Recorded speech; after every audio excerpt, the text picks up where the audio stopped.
Ttiimu nnya okuli Muteesa A, Muteesa B, She Corporates n'Entebbe City Lads ze z'okumeggana mu mpaka z'abannatamegwa z'abakyala ez'okuyinda ku Ssande eno era zikomekerezebwe olunaku lwe lumu.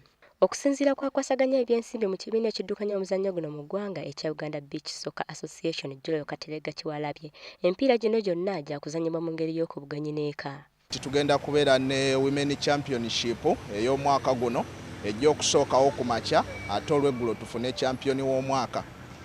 N'olwekyo waliwo n'okulaba twefasizinga amateeka amapya aga FIFA agayongedde okulongoosebwamu olw'okusobola okulaba nti omuzannyo gukulaakulana. Amateeka gano gagobereddwamu okulaba nti nno gayamba nnyo abazannyi okuzannya obulungi engeri gye bazannya nga bali mu bigere. Ku lunaku lwe lumu kwe kugenda okuyindira n'empaka z'omupiira ez'abasajja esuubira okukomekkerezebwa omwaka ogujja. Olivia Nakate, WBS TV, Kampala.